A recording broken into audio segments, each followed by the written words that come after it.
we're going to read through First Corinthians today, but I'm almost certain that we haven't read through First Corinthians. So I'm going to put it up on screen for us. And that's what we'll read today.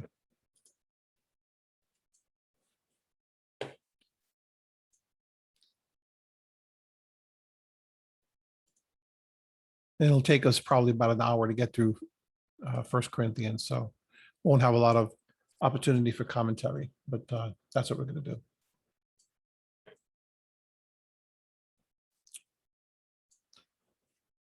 Okay, and without further ado, here we go. The first letter of Paul to the Corinthians. Let me just put a note in the chat. Can you do that? Okay. Yeah, thanks.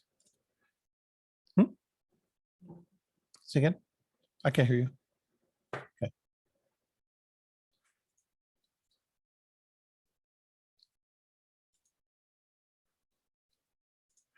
All right, here we go. The first letter of Paul to the Corinthians.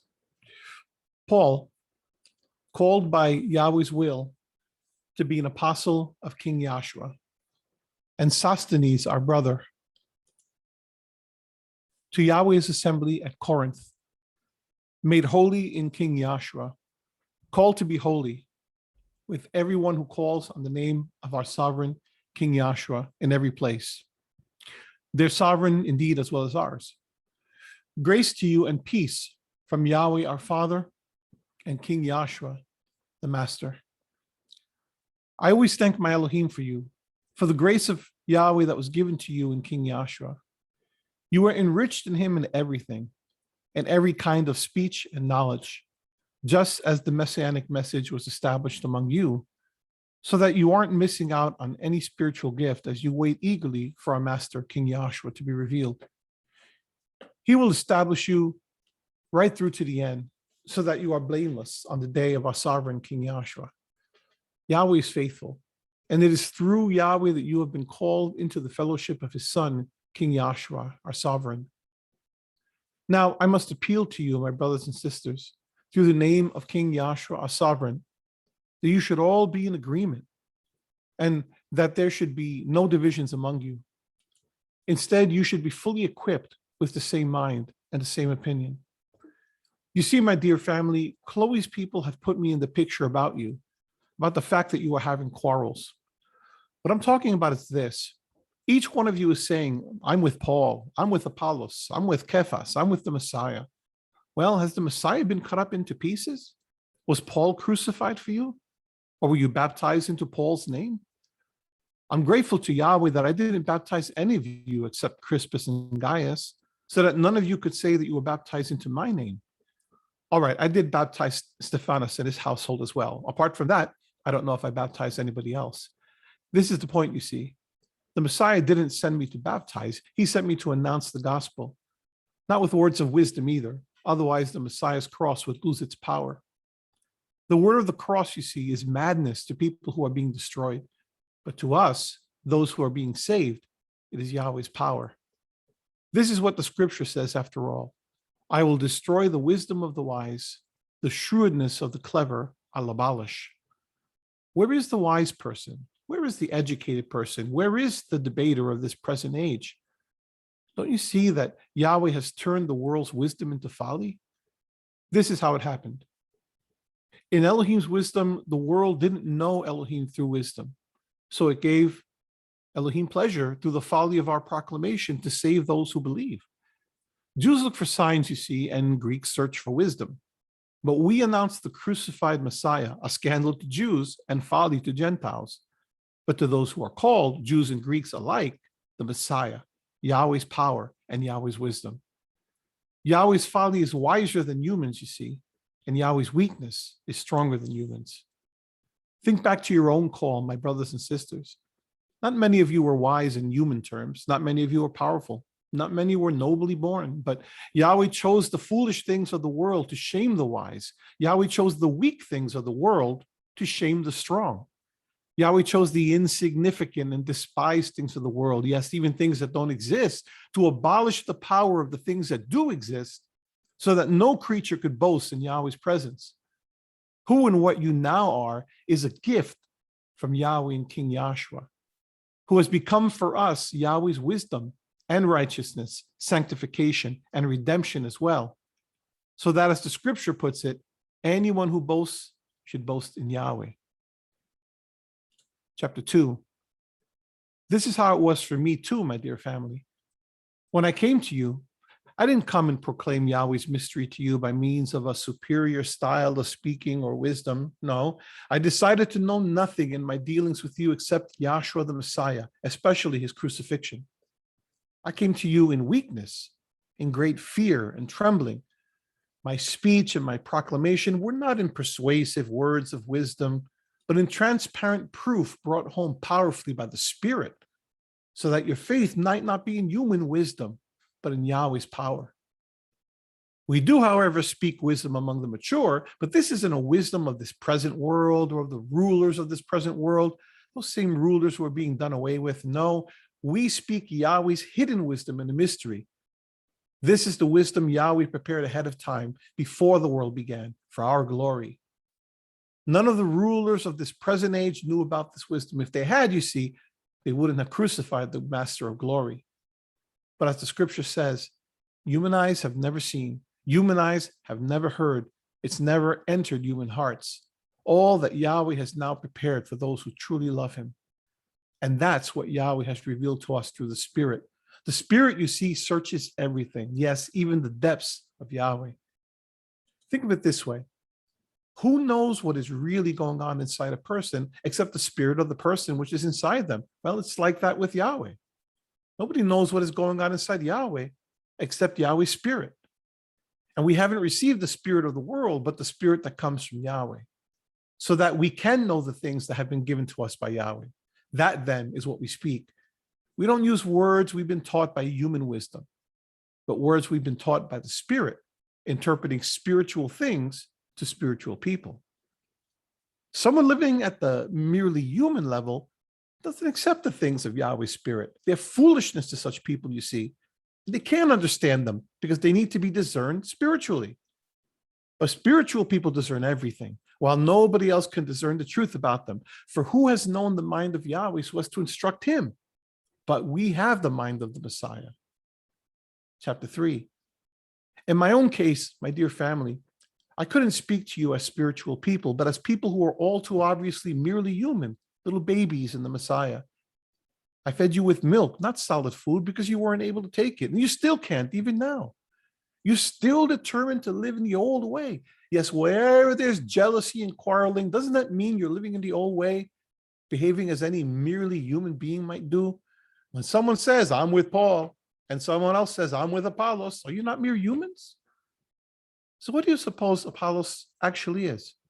What do you think Paul is? I'll tell you, servants through whom you came to faith, each one as Yahweh gave. I planted and Apollos watered, but it was Yahweh who gave the growth. It follows that the person who plants isn't anything special, and the person who waters isn't anything special. What matters is Yahweh who gives the growth.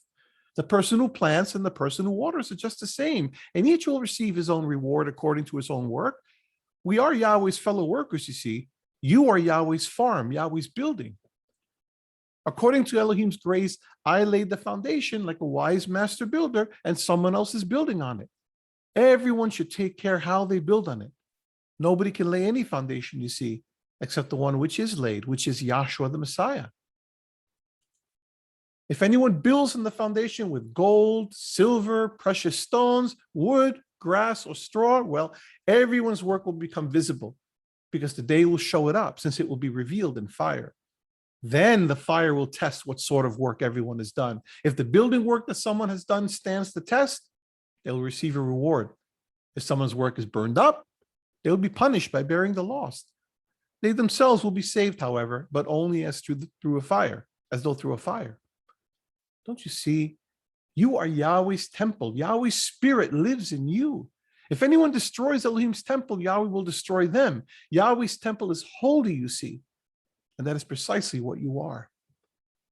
Don't let anyone deceive themselves. If anyone among you supposes they are wise in the present age, let them become foolish so that they can become wise. The wisdom of this world, you see, is folly with Elohim. This is what the scripture says. He catches the wise in their trickery. And again, Yahweh knows the thinking of the wise, and he knows that it's all a sham. So don't let anyone boast about mere human beings, for everything belongs to you, whether it's Paul or Apollos or Cephas, whether it's the world or life or death, whether it's the present or the future. Everything belongs to you, and you belong to the Messiah, and the Messiah belongs to Yahweh. Chapter 4. This is how we should be thought of, as servants of the Messiah and household managers for Yahweh's mysteries. And this is what follows. The main requirement for a manager is to be trustworthy. Having said that, I regard it as a matter of minimal concern to think that I should be interrogated by you, or indeed by any human court. I don't even interrogate myself.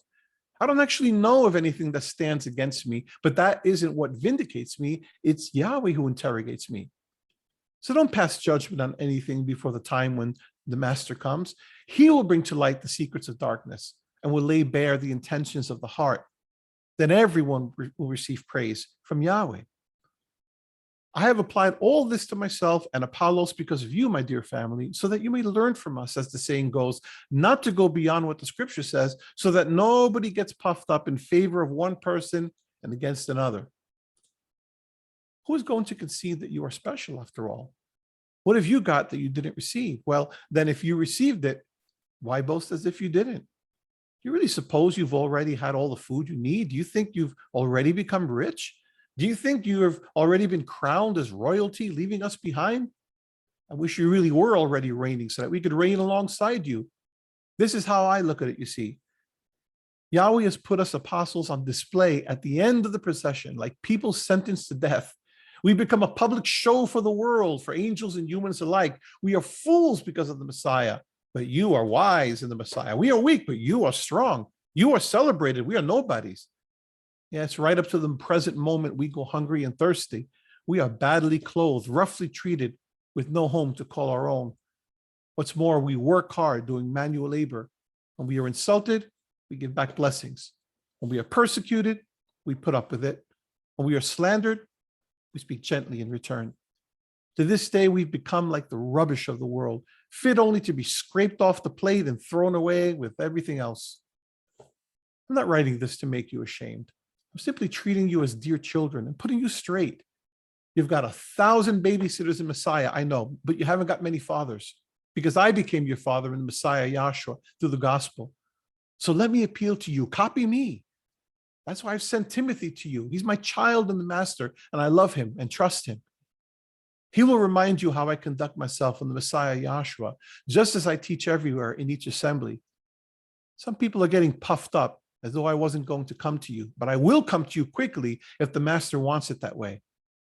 And then I'll find out not what these puffed up people are saying, but how powerful they are. The kingdom of Yahweh, you see, isn't about talk. It's about power. What do you want then? Shall I come to you with a big stick, or with love and in a gentle spirit? Chapter 5.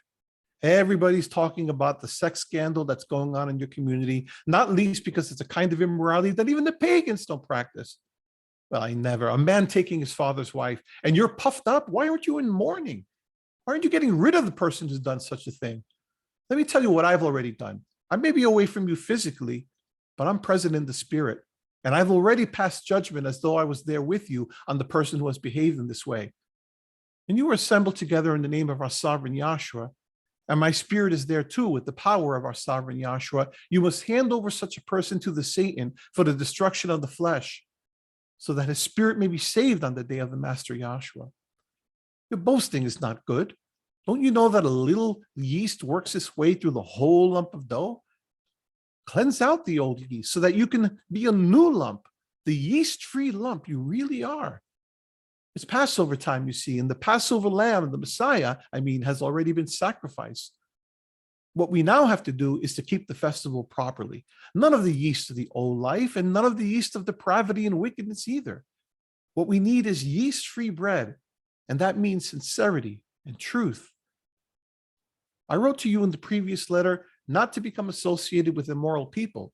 I didn't, of course, mean immoral people in the world at large, or greedy people, or thieves, or idolaters. To avoid them, you'd have to remove yourselves from the world altogether. No, I was referring to people who call themselves believers, but who are immoral, or greedy, or idolaters, or blasphemers, or drunkards, or robbers. You shouldn't associate with them. You shouldn't even eat with a person like that. Why should I worry about judging people outside? It's the people inside you should judge, isn't it? Yahweh judges the people outside. Drive out the wicked person from your company. Chapter 6. Can it really be the case that one of you dares to go to law against the neighbor, to be tried before unjust people and not before Yahweh's people? Don't you know that Yahweh's people will judge the world? And if the world is to be judged by you, are you really incompetent to try smaller matters? Don't you know that we shall be judging angels? Why not then also matters to do with ordinary life? So if you have lawsuits about ordinary matters, are you actually going to appoint as judges people whom the assembly despises? I'm saying this to bring shame on you. Is it really true that there's no wise person among you who is able to decide between one believer and another? But one believer is being taken to court by another, and before unbelievers at that? Actually, to have lawsuits with one another at all represents a major setback for you. Why not rather let yourselves be wronged? Why not rather put up with loss? But you yourselves are wronging and defrauding people and fellow believers at that. Don't you know that the unjust will not inherit Yahweh's kingdom? Don't be deceived. Neither immoral people, nor idolaters, nor adulterers, nor practicing homosexuals of whichever sort, nor thieves, nor greedy people, nor drunkards, nor abusive talkers, nor robbers will inherit Yahweh's kingdom. That, of course, is what some of you were. But you were washed clean. You were made holy. You were put back to rights in the name of the sovereign King Yahshua and in the spirit of our Elohim. Everything is lawful for me, but not everything is helpful.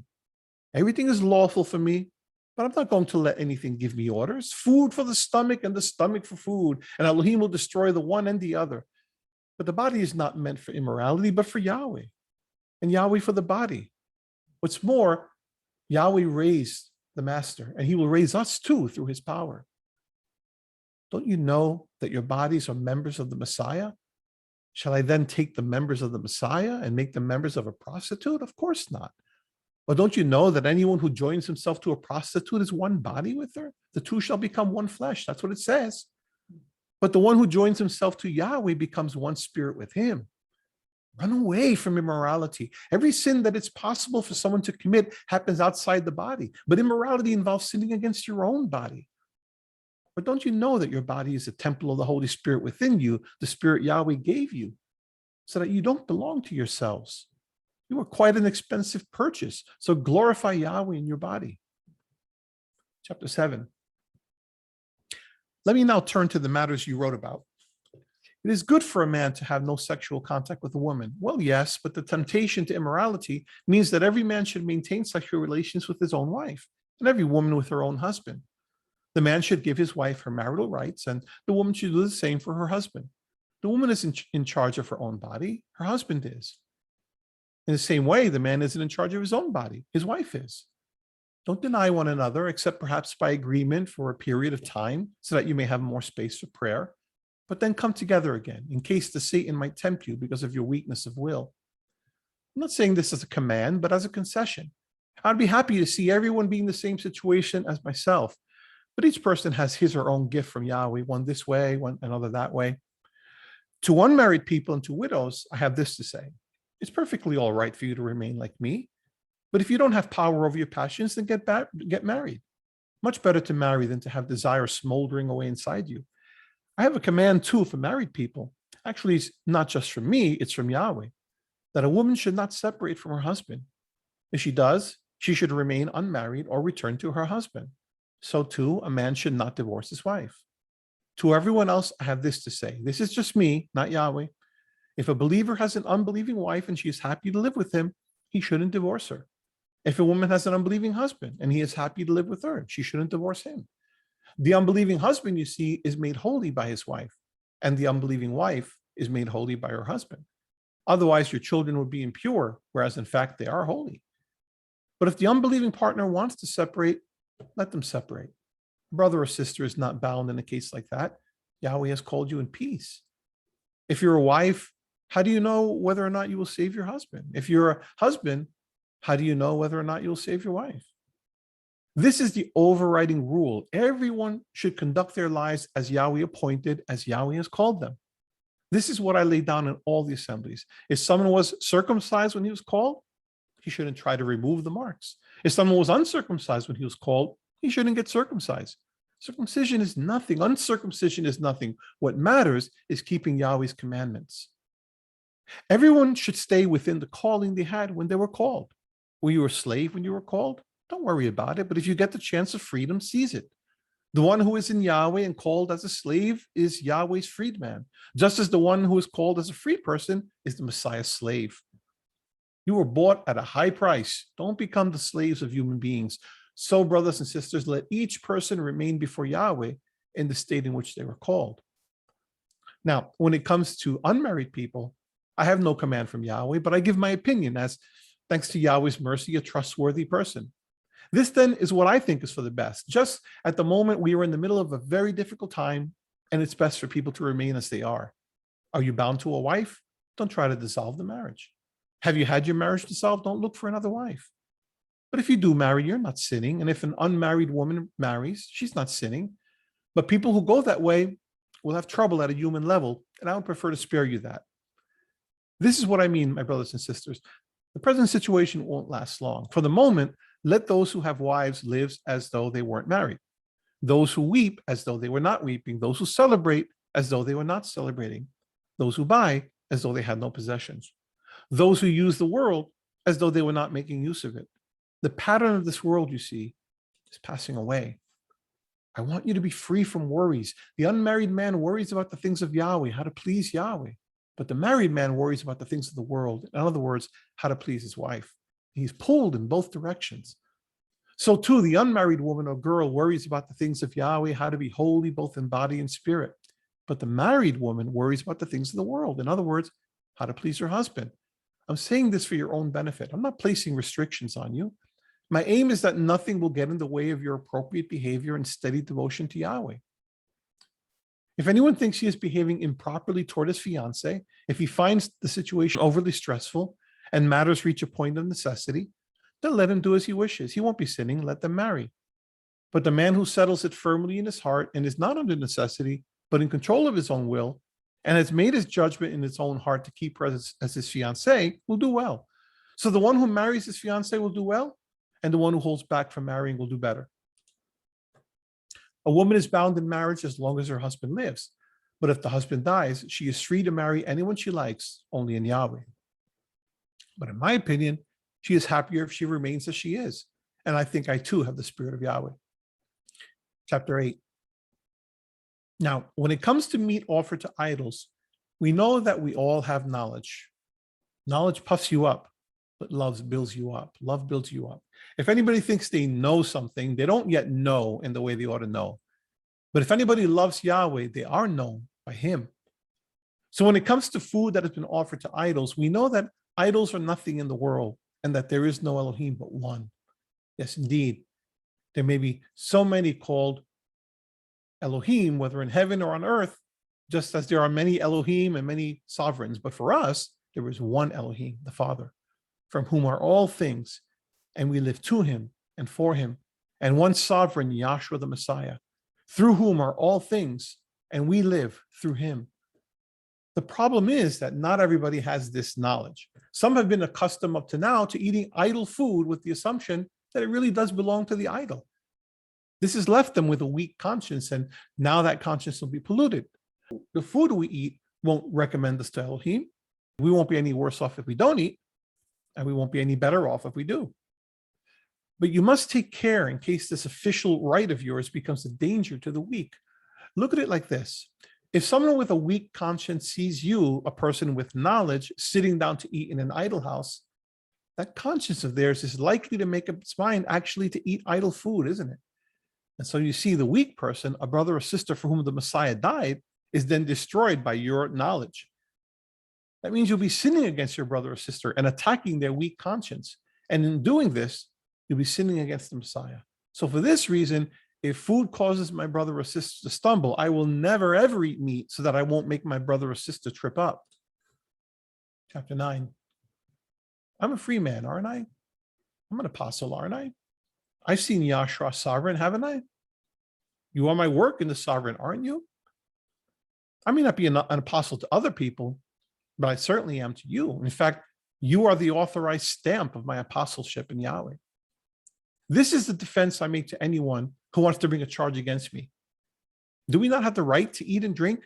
Do we not have the right to take a believing wife with us on our travels, as the other apostles do, as the master's brothers do, as Cephas does? Or are Barnabas and I the only ones who don't have the right to be set free from the need to work? Who serves in the army at their own expense? Who plants a vineyard and doesn't eat its fruit? Who looks after animals and doesn't drink the milk? I'm not just using human illustrations to make the point. The law says the same thing, doesn't it? This is what is written in Moses' law. You must not muzzle a threshing ox. Yahweh isn't concerned for oxen, is he? Doesn't it refer completely to us? Yes, it does, because it's written that the one who plows should do so in hope of the produce, and the thresher should thresh in hope of a share in the crop. So if we have sown spiritual things among you, is it such a big thing that we should reap worldly things? If others have that kind of right over you, don't we have it even more? But we haven't made use of this right. Instead, we put up with everything so as to place no obstacle in the way of the Messiah's gospel. Don't you know that those who work in the temple eat the temple food, and those who serve at the altar share in the food from the altar? In the same way, Yahweh has laid it down that those who announce the gospel should get their living from the gospel. But I haven't made use of any of this. I'm not writing this in order to make it happen like this for me. It would be better for me to die than nobody's going to deprive me of my boast. If I announce the gospel, you see, that's no reason for me to be proud. I'm under compulsion. Woe betide me if I don't announce the gospel. If I do it willingly, I have a reward. If I do it unwillingly, well, this is the commission that's been entrusted to me. So what is my reward? Just this, that when I announce the gospel, I should give it away free of charge, that I shouldn't make use of my rights in the gospel. The reason for all this is as follows. I am indeed free from everyone, but I have enslaved myself to everyone so that I can win all the more. I became like a Jew to the Jews to win Jews. I became like someone under the law to the people who were under the law, even though I'm not myself under the law, so that I could win those under the law. To the lawless, I became like someone lawless, even though I'm not lawless before Elohim, but under the Messiah's law, so that I could win the lawless. I became weak to the weak to win the weak. I've become all things to all people, so that in all ways I might save some. I do it all because of the gospel, so that I can be a partner in its benefits. Don't you know that when people run on the racetrack, everybody runs, but only one person gets the prize? Run in such a way that you'll win it. Everyone who goes in for athletics exercises self-discipline and everything. They do it to gain a crown that perishes. We do it for an imperishable one. Well then, I don't run in an aimless fashion. I don't box like someone punching the air. No, I give my body rough treatment and make it my slave in case after announcing the message to others, I myself should end up being disqualified. Chapter 10. I don't want you to be ignorant, my brothers and sisters, that our fathers were all under the cloud and all went through the sea. They were all baptized into Moses in the cloud and in the sea. They all ate the same spiritual food and drank the same spiritual drink. They drank, you see, from the spiritual rock that followed them, and the rock was the Messiah. But Yahweh wasn't pleased with most of them, as you can tell by the fact that he laid them low in the desert.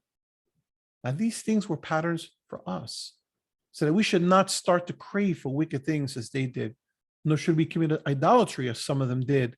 As the scripture says, the people sat down to eat and drink and got up to play. Nor should we become immoral, like some of them became immoral, and 23,000 fell on a single day. Nor should we put the Messiah to the test, as some of them put him to the test and were destroyed by serpents. Nor should we grumble, as some of them grumbled and were destroyed by the destroyer. Now these things happened to them as a pattern, and they were written for our instruction, since it's upon us that the ends of the ages have now come. As a result, anyone who reckons they are standing upright should watch out in case they fall over. Every test that comes upon you is normal for human beings, but Yahweh is faithful. He won't let you be tested beyond your ability. Along with the testing, he will provide the way of escape so that you can bear it. Therefore, my dear people, run away from idolatry. I'm speaking as to intelligent people. You yourselves must weigh my words. The cup of blessing which we bless is a sharing in the Messiah's blood, isn't it? The bread we break is a sharing in the Messiah's body, isn't it? There's one loaf. Well, then there may be several of us, but we are one body because we all share the one loaf. Consider ethnic Israel. Those who eat from the sacrifices share in the altar, don't they? So what am I saying? That idol food is real, or that an idol is a real being? No. But when they offer sacrifices, they offer them to demons, not to Elohim. I don't want you to be table partners with demons. You can't drink the cup of Yahweh and the cup of demons. You can't share in the table of Yahweh and the table of demons. Surely you don't want to provoke Yahweh to jealousy. We aren't stronger than he is, are we? Everything is lawful, but not everything is helpful. Everything is lawful, but not everything builds you up. Nobody should seek their own advantage, but the other person's instead. Eat whatever is sold in the market without making any judgments on the basis of conscience. The earth and its fullness, after all, belong to Yahweh. If one of the unbelievers invites you to dinner and you want to go, eat whatever is put in front of you without making any judgments on the basis of conscience. But if someone says this was offered in sacrifice, then don't eat it because of the person who told you about it and because of conscience, by which I don't mean your own conscience, but your neighbor's. For why should my freedom be condemned by someone else's conscience? If I eat my share gratefully, why should someone else speak evil of me because of something I've given thanks for? So then, whether you eat or drink or whatever you do everything to Yahweh's glory.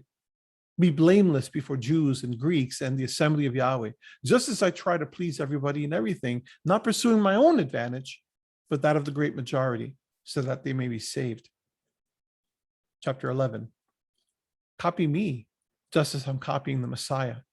I congratulate you that you are remembering me in everything, and you are keeping the traditions as I handed them to you.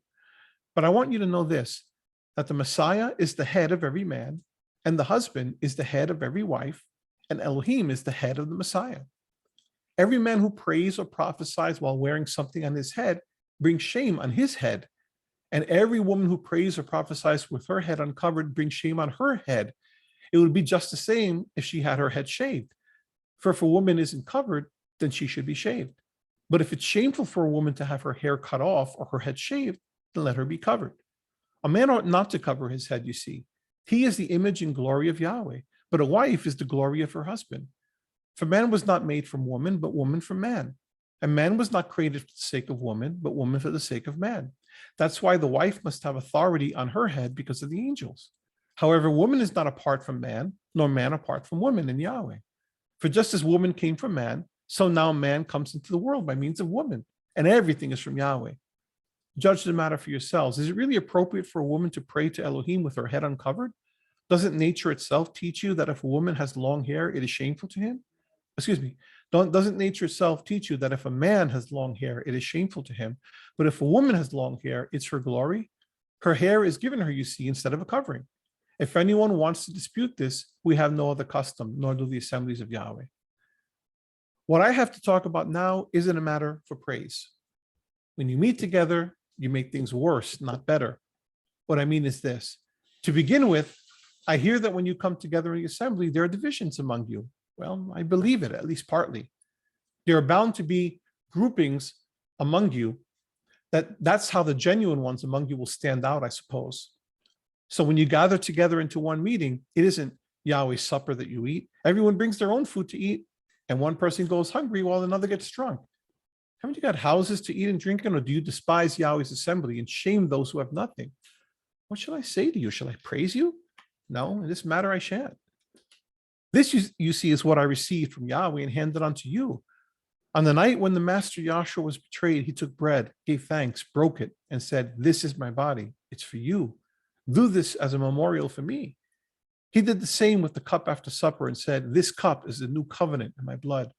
Whenever you drink it, do this as a memorial of me. For whenever you eat this bread and drink the cup, you are announcing the master's death until he comes."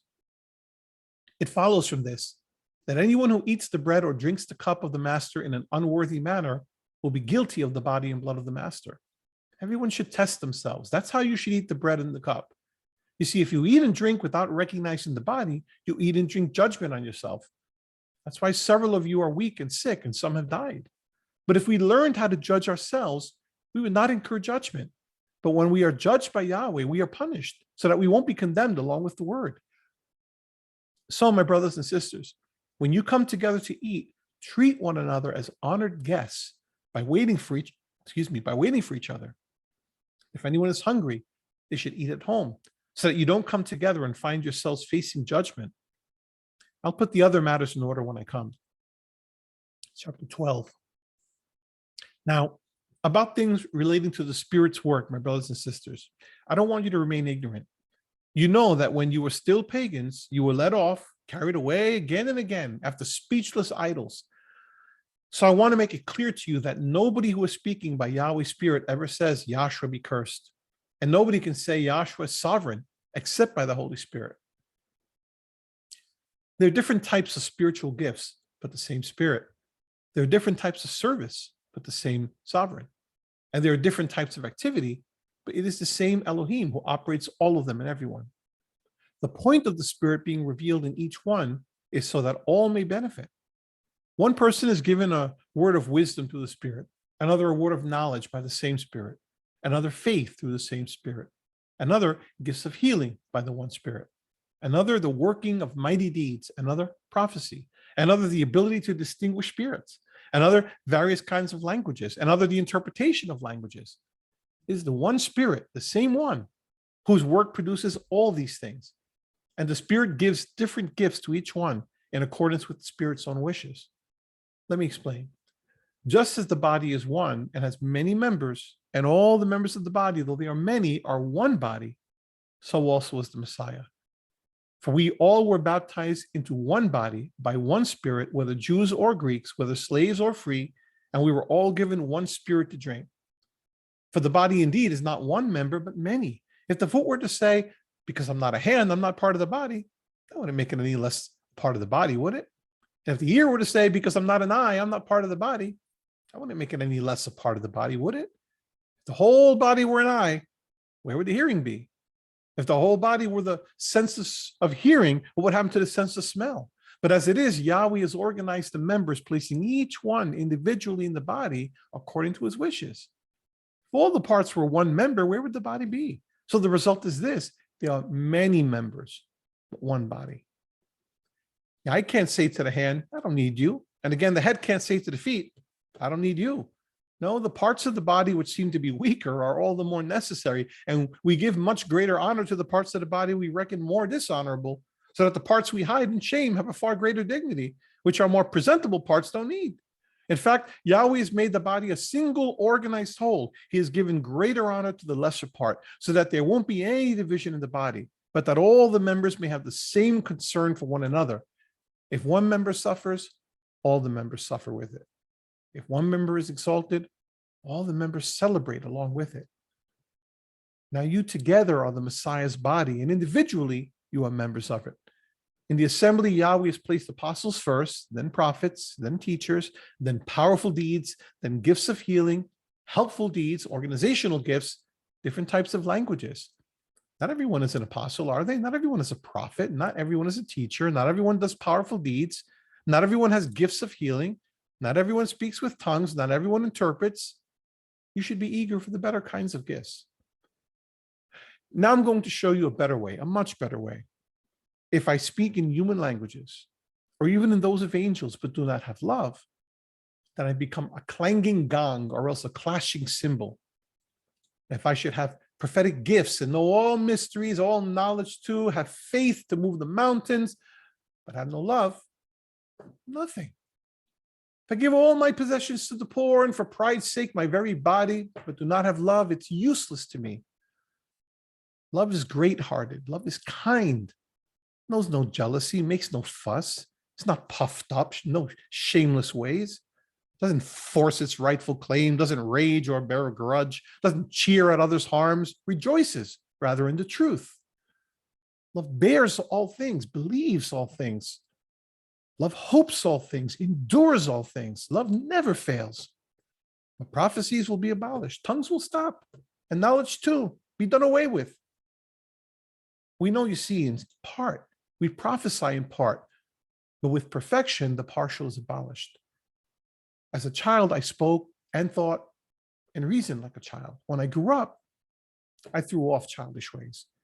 For at the moment, all that we can see are puzzling reflections in a mirror. Then, face to face, I know in part for now, but then I'll know completely, through and through, even as I'm completely known.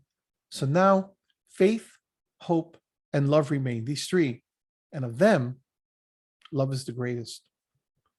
Chapter 14, pursue love and long for the spiritual gifts, especially that you may prophesy. Someone who speaks in a tongue, you see, isn't speaking to human beings, but to Yahweh. Nobody can understand such speakers because they speak mysteries in the spirit. But the one who prophesies speaks to other people to build them up, to strengthen them, and to console them. The one who speaks in a tongue builds up himself or herself, but the one who prophesies builds up the assembly. I would be delighted for all of you to speak in tongues, but I would be even more delighted to have you all prophesying. The one who prophesies is greater than the one who speaks in a tongue, unless they also give an interpretation so that the assembly may be built up. Well then, my brothers and sisters, if I come to you speaking in tongues, how am I going to bring you any benefit unless I speak to you either in a revelation or in a word of knowledge or in a prophecy or in teaching? It's the same with lifeless objects that make a sound like a flute or a lyre. If they don't give a distinct note, how will anyone know what tune is being blown or plucked? Think about it. If the trumpet doesn't make a clear sound, who will get ready to fight? It's the same with you. Unless your tongue gives a distinct message, how will anyone be able to tell what you're talking about? It'll be like someone speaking into thin air. To be sure, there are all kinds and types of languages in the world, and none of them is meaningless. But if I don't know the force of the words, I'll remain a foreigner to the speaker, and the speaker will be a foreigner to me. It's the same with you. Since you're so eager for spiritual matters, try to specialize in doing things that will build up the assembly. So the one who speaks in a tongue should pray to be able to say the same thing in clear speech. If I pray in a tongue, you see, my spirit prays, but my mind remains fruitless. Why is that important? I will pray with the spirit, and I will pray with the mind as well. I will sing with the spirit, and I will sing with the mind as well. You see, if you say a blessing in the spirit, how can someone who isn't one of the inner circle say the amen to your prayer? They won't know what you're talking about. You may well be giving thanks in fine style, but the other person isn't being built up. I thank Yahweh that I speak in tongues more than all of you. But in the assembly, I would rather speak 5 words with my mind to teach other people than 1,000 words in a tongue. Brothers and sisters, don't be children in your thinking. Be babies when it comes to evil, but in your thinking, be grown-ups. This is what it says in the law. I will speak to this people in foreign languages and with the lips of strangers, and even so they won't listen to me, says Yahweh. So tongues are not meant for believers, but are a warning for unbelievers. While prophecy is not designed for unbelievers, but for those who come to faith. What I mean is this: if the whole assembly comes together and everybody speaks in tongues and outsiders or unbelievers come in, they'll say you're crazy, won't they? But if everyone prophesies and outsiders or unbelievers come in, they will be called to account by everyone, judged by everyone. The secrets of their hearts will be laid bare. And so they will fall down on their faces and worship Yahweh, declaring that Elohim is truly among you. So where does this leave us, my brothers and sisters? When you come together, one person has a psalm, another some teaching, another a revelation, another a tongue, and another some interpretation. Let everything be done for the general upbuilding. If anyone speaks in a tongue, there should be 2 or at most 3, each taking their turn, and one of them should put it into plain speech. But if none of them can do that, let them be silent in the assembly and speak to themselves and to Elohim. As for prophets, let 2 or 3 speak, and the others evaluate what is said. If fresh revelation comes to someone sitting there, the first person should be silent.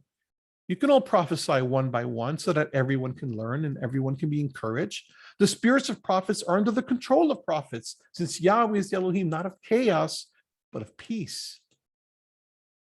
And in all the assemblies of Yahweh's people, the women should keep silence in the assemblies. They are not permitted to speak. They should remain in submission, just as the law declares. If they want to understand something more, they should ask their own husbands when they get home. It's shameful, you see, for a woman to speak in the assembly. Do you suppose Yahweh's word began with you?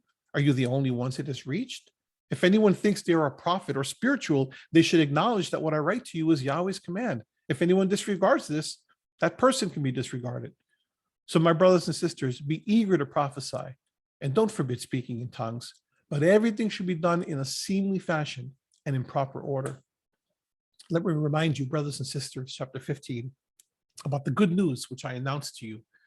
You received this good news and you're standing firm on it, and you are saved through it if you hold fast the message I announced to you, unless it was for nothing that you believed.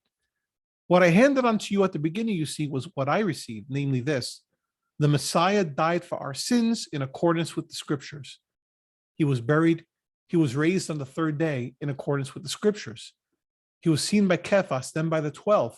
Then he was seen by over 500 brothers and sisters at once, most of whom are still with us, though some fell asleep. Then he was seen by James, and then by all the apostles. And last of all, as to one ripped from the womb, he appeared even to me. I'm the least of the apostles, you see. In fact, I don't really deserve to be called apostle at all because I persecuted Yahweh's assembly. But I am what I am because of Yahweh's grace, and his grace to me wasn't wasted. On the contrary, I worked harder than all of them, though it wasn't me, but Yahweh's grace, which was with me. So whether it was me or them, that was the way we announced it, and that was the way you believed. Well then, if the royal proclamation of the Messiah is made on the basis that he's been raised from the dead, how can some of you say there's no such thing as resurrection of the dead? If there's no such thing as resurrection of the dead, the Messiah has been raised either. And if the Messiah has been raised, our royal proclamation is empty, and so is your faith. We even turn out to have been misrepresenting Elohim because we gave it as our evidence about Yahweh that he raised the Messiah, and he did it. If that is the dead are not raised, for if the dead aren't raised, the Messiah wasn't raised either. And if the Messiah wasn't raised, your faith is pointless and you're still in your sins. What's more, people who have fallen asleep in the Messiah have perished for good. If it's only for this present life that we have put our hope in the Messiah, we're the most pitiable members of the human race. But in fact, the Messiah has been raised from the dead as the first fruits of those who have fallen asleep. For since it was through a human that death arrived, it's through a human that the resurrection from the dead has arrived. All die in Adam, you see, and all will be made alive, the Messiah. Each, however, in proper order. The Messiah rises as the first fruits. Then those who belong to the Messiah will rise at the time of his royal arrival. Then comes the end, the goal, when he hands over the kingly rule to Yahweh the Father, when he has destroyed all rule and all authority and power. He has to go on ruling, you see, until he has put all his enemies under his feet. Death is the last enemy to be destroyed because he has put all things in order under his feet. But when it says that everything is put in order under him, it's obvious that this doesn't include the one who put everything in order under him. No, when everything is put in order under him, then the Son himself will be placed in proper order under the one who placed everything in order under him, so that Yahweh may be all in all. Otherwise, what are people doing when they get baptized on behalf of the dead? If the dead simply aren't raised, why should people get baptized on their behalf? And why should we face danger every hour? I die every day. Yes, that's something for you to boast about, my dear family. And that's the boast I have in the Messiah, Yahshua, sovereign. If in human terms, I fought with wild animals at Ephesus, what use is that to me? If the dead are not raised, let's eat and drink because tomorrow we're going to die. Don't be deceived. Bad company kills off good habits. Sober up, straighten up, stop sinning. Yes, some of you simply don't know Yahweh. I'm saying this to bring shame on you. But someone is now going to say, how are the dead raised? What sort of body will they have when they come back? Stupid. What you sow doesn't come to life unless it dies. The thing you sow isn't the body that is going to come later. It's just a naked seed of, let's say, wheat or some other plant. By the way, you got to understand throughout this entire letter, Paul is dealing with a lot of criticism. His tone is very sharp in this letter, and there's reason for that. But anyway, Elohim then gives it he's not just doing all this to be arrogant or mean, I promise you. There's context behind all this. There's subtext and all of this, heavy subtext. Okay. Elohim then gives it a body of the sort he wants. With each of the seeds, some of you may be saying, really? Elohim then gives it a body of the sort he wants, with each of the seeds having its own particular body. Not all physical objects have the same kind of physicality. There's one kind of physicality for humans, another kind for animals, another for birds, and another for fish. Some bodies belong in the heavens and some in the earth. And the kind of glory appropriate for the ones in the heavens is different from the kind of glory appropriate for the ones on the earth. There's one kind of glory for the sun, another for the moon, another for the stars, since the stars themselves vary with different degrees of glory. That's what it's like with the resurrection of the dead. It is sown decaying and raised undecaying. It is sown in shame and raised in glory. It is sown in weakness and raised in power. It is sown as the embodiment of ordinary nature and raised as the embodiment of the spirit. If ordinary nature has its embodiment, then the spirit too has its embodiment. That's what it means when the scripture says the first man, Adam, became a living natural being, a living soul, nephesh. The last Adam became a life-giving spirit. But you don't get the spirit animated body first. You get the nature animated one, and you get the spirit animated one later. The first man is from the ground and is made of earth. The second man is from heaven. Earthly people are like the man of earth. Heavenly people are like the man from heaven. We have borne the image of the man made of earth. We shall also bear the image of the man from heaven. This is what I'm saying, my dear family. Flesh and blood can't inherit Yahweh's kingdom. Decay can't inherit undecaying life. Look, I'm telling you a mystery. We won't all sleep. We are all going to be changed in a flash, at the blink of an eye, at the last trumpet. This is how it will be, you see. The trumpet's going to sound, the dead will be raised undecaying, and we're going to be changed. This decaying body must put on the undecaying one. This dying body must put on deathlessness. When the decaying puts on the undecaying and the dying puts on the undying, then the saying that has been written will come true. Death is swallowed up in victory. Death, where is your victory gone? Death, where is your sting gone? The sting of death is sin, and the power of sin is the law. But thank Yahweh. He gives us the victory through our sovereign, Yahshua the Messiah. So, my dear family, be firmly fixed, unshakable, always full to overflowing with Yahweh's work. In Yahweh, as you know, the work you're doing will not be worthless. Chapter 16. Now, when it comes to the collection for Yahweh's people, you should do the same as I laid down for the assemblies in Galatia. On the first day of each week, every one of you should set aside and store up whatever surplus you have gained, so that when I come, I won't have to take an actual collection. Then, when I get to you, I will write formal letters to send the people you approve, whoever they are, to Jerusalem with your gift. If it's appropriate for me to go as well, we can travel together. I shall come to you when I've been through Macedonia. I intend to pass through Macedonia, you see, and I may well end up staying with you, perhaps even through the winter. Then you'll be able to send me on to wherever I shall be going next. I don't want just to see you for a short time. I'm hoping to stay with you for a while, if Yahweh allows me to. I shall be staying on in Ephesus until Pentecost. A huge and important door has opened for me here, and there's plenty of opposition. If Timothy comes, take care that he isn't fearful when he's with you. He's doing Yahweh's work after all, just as I am. Nobody should look down on him. Send him on in peace so that he can come to me. I'm expecting him, and so is the family here. As for our brother Apollos, I did my best to persuade him to go to you with the other family members, but it simply wasn't for the best that he should come just now. He will come when the right moment appears. Keep alert. Stand firm in the faith. Be brave. Be strong. Whatever you do, do it with love. One more word of exhortation for you, my dear family. You know the household of Stephanas. They were the first fruits of Achaia, and they have set themselves to serve Yahweh's people. You should submit to people like that and to everyone who is working with them and laboring hard. I've thoroughly enjoyed the visit of Stephanas, Fortunatus, and Achaicus. They have made up for the fact that I haven't been able to see you. They have refreshed my spirit and yours. Give proper recognition to such people. The assemblies in Asia send you greetings. Aquila and Prisca send you many greetings in Yahweh, together with the assembly in their house. All the families send you greetings. Greet one another with the holy kiss. I, Paul, add my greetings in my own hand. If anyone doesn't love Yahweh, let them be accursed. Come, sovereign, come. The grace of the sovereign Yahshua be with you. My love be with you all in the Messiah Yahshua. And that is 1 Corinthians. So 1 Corinthians is one of those letters that is representative of how many issues that Paul had to deal with in the course of his ministry. The letters of Paul are very different from one another. Some of them are, you look at something like Philippians, where he's very complimentary and just kind of rejoicing with them and dealing with an issue or two here and there. And then there are others like Ephesians, where he's talking about doctrinal issues, right? Not as doctrinal issues, but this is where you stand in Yahweh and Yahshua. And then he goes into practical aspects of how they should be living.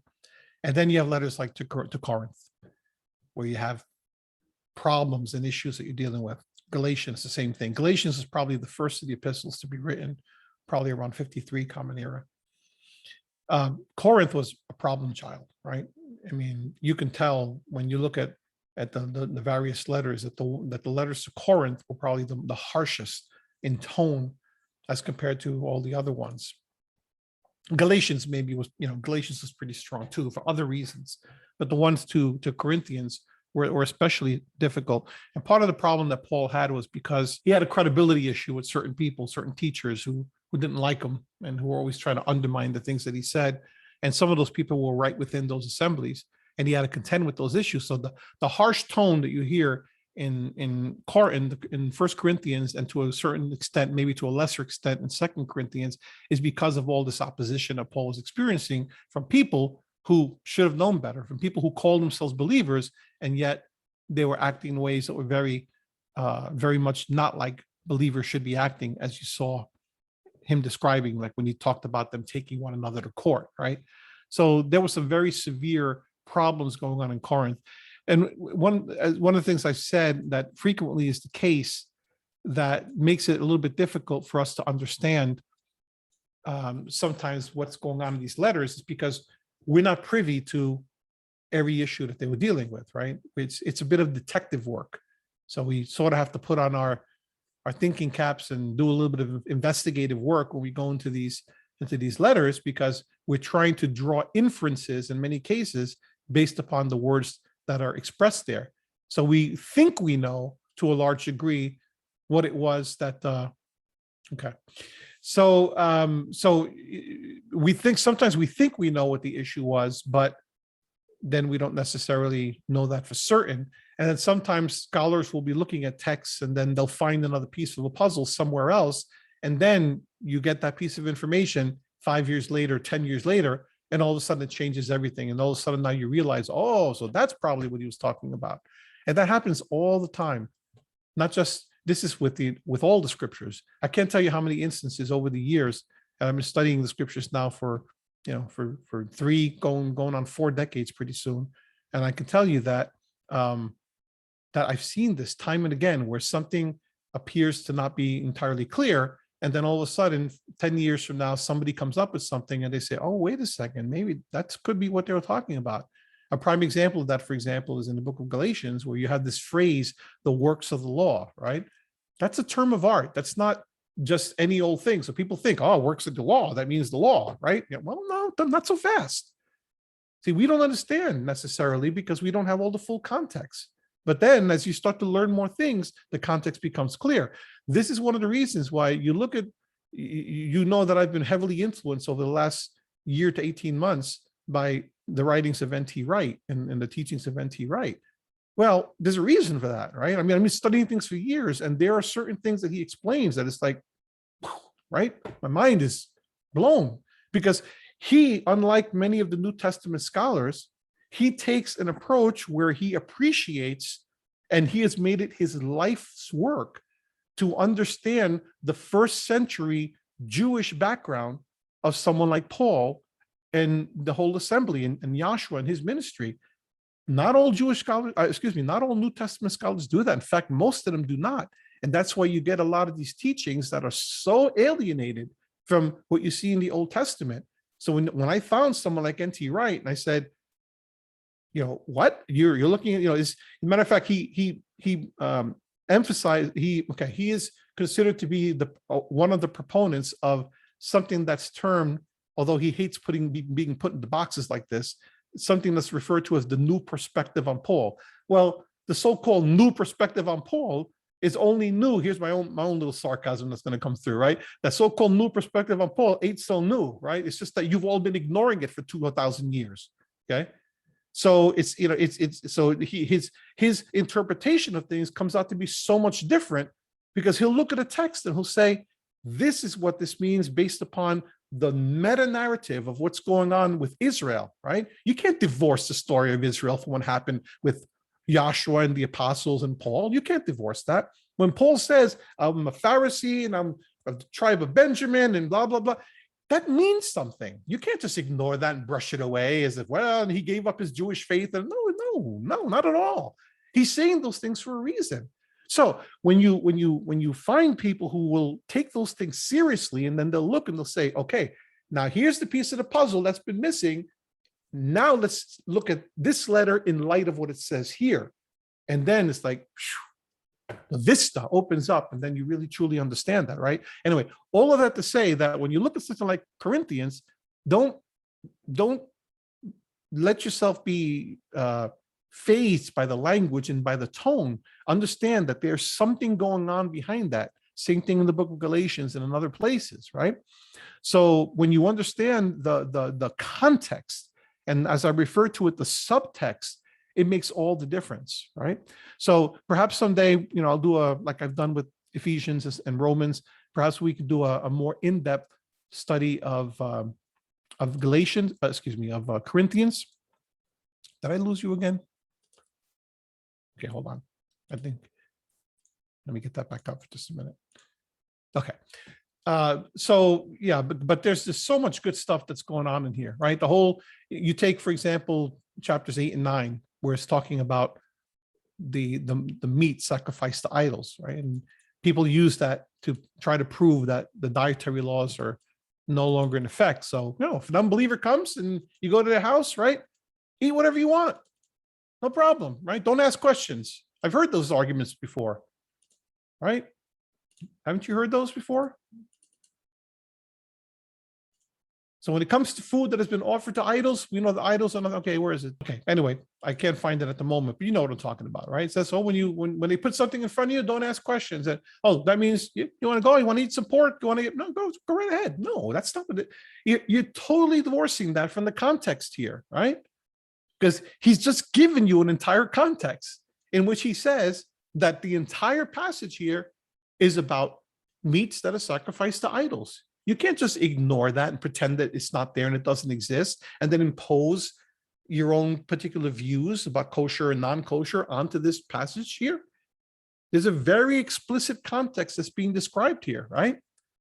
So you have to take that into account. And the same thing with regard to women that's described here. So for years and years, everyone's saying, well, women, they need to shut their mouths in the assembly. There's a context that's being described here. So you got to look at that context and understand, okay, what is the context in which this is being described? Remember, at some point he says, okay, now concerning the things that you wrote to me about. So he's going through all these things, and then he says, okay, now let me start addressing some of the things that you wrote to me about. Well, the truth of the matter is, we have no clue what they wrote to him about. There is no letter recovered of which I'm aware to Paul, right? This is 7 verse 1. Let me now turn to the matters you wrote about. To my knowledge, there is no letter ever discovered that gives the original complaints that the Corinthians were giving to Paul. So he's obviously answering these things one by one, right? So, okay, so it's good for a man to have no sexual contact with a woman, and and they shouldn't marry, whatever. Well, that means Paul advocated not marrying and to everyone to be. No, he says, he's describing things, and then he says, hey, somewhere down here, and I don't remember exactly the verse, he says, hey, we're going through a difficult time right now, and it's probably better that you don't get married now. Why? Because they're undergoing all kinds of persecution and issues, and he wants to keep them from worrying about a bunch of extra things, right? I mean, there may come a time, even in our own day and age, where things become so difficult that, there may be a point at which people will say, look, maybe it's better not to have a family right now. I mean, isn't that even true about younger people nowadays, that they're delaying getting married? I mean, forget about the religious context, right? But is it not true that if you look demographically now and you look at the numbers, younger people are waiting until their 30s when they're married, if they even get married? That's not a good development, but it's true. It's what's happening. And there are all kinds of reasons to that, because of the economy and other things. What if all of a sudden some kind of real persecutorial spirit comes out, and then you're worried about getting married or having kids or whatever? None of those things are good things, but you have to look at the things according to what's happening in the context of the times. So Paul is speaking about the context of the times. Hey, if you got to get married, go ahead and do it, but I kind of prefer that you stay like I am. In other words, single at the moment, right? And Paul was married at some point. We get that from some other texts, but he wasn't married at this point for whatever reason, right? So when you look at this, you want to look at everything in its proper context and subtext, and that exists throughout the entire letter to the Corinthians, and indeed every letter of Paul has that sort of context, and that's part of our challenge, is examining the context so that we can have a better understanding of what Paul is speaking of, right? But anyway, that's where I'll leave that at this point, and I hope that's a little bit helpful, and we'll take it from there.